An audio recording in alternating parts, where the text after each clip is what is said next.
Now, the kind of approach that you are arguing in favor of now, in terms of democracy promotion and so forth, and how the international systems should work, can you tell us how does that differ from the approach that the Clinton administration used in the 1990s? I mean, are we talking about a return to the world and to the policies of the late 1990s, or is there something different about the world that sort of warrants a different approach?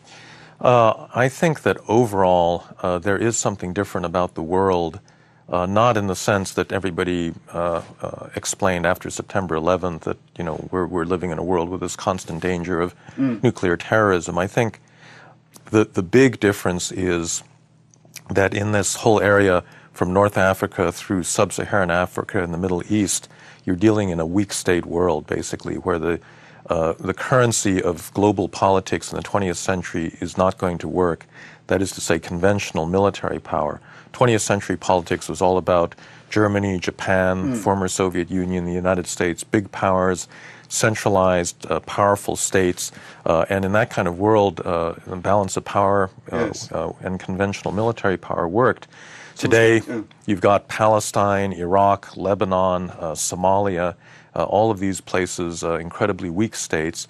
And the basic problem is really, in a way, nation building, that you want to try to restore a world in which you have some kind of political authority. And in that kind of world, I think the usual methods that we've had for dealing with international politics aren't going to work. And again, that was one of the sources of the problems with the Iraq War.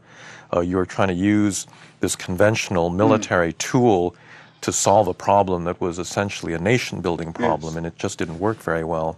But the reason that the U.S. or that the international community has an interest in promoting democracy, is that still a security question? Are you still sort of accepting the basic premise of the new conservative agenda, which is basically to say we have to do something about the Middle East because otherwise the problems will end up on our shores? Well, you know, I believe that there are two separable reasons. I think democracy is a good thing in itself, whether or not it suits American purposes.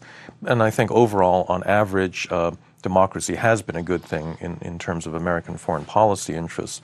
I think that the Bush administration made a big mistake by instrumentalizing democracy promotion to the extent that it did, and saying this is the way we're going to fight the war on terrorism.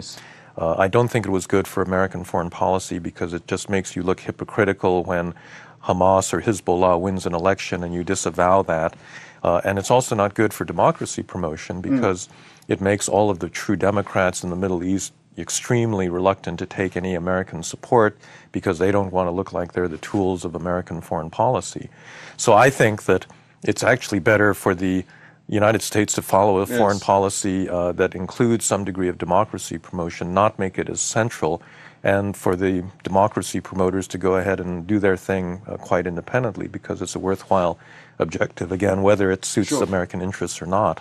So are you saying that really what the U.S. should do, and I guess sort of the Western world in a broader sense, is really sort of to shut off the rhetoric and stop talking about democracy and actually do it? Yes, I think that would be a good idea. How?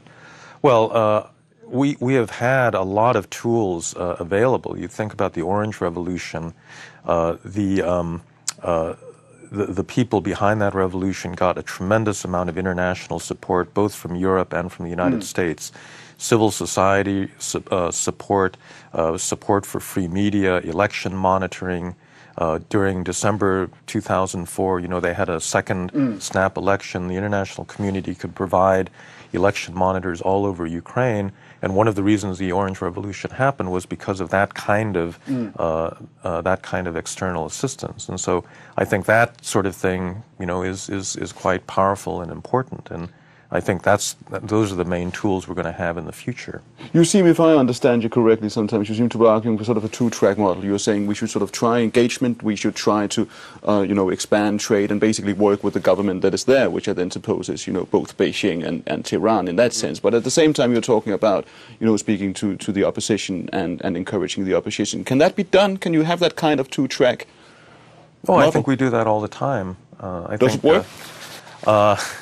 I think that, you know, democracy, first of all, it's really not up to the United States or other outside powers to make democracy happen. If democracy doesn't have support within the society, if there aren't activists and people willing to go out on the streets and organize groups and political parties and, you know, opposition press, it's simply not going to happen.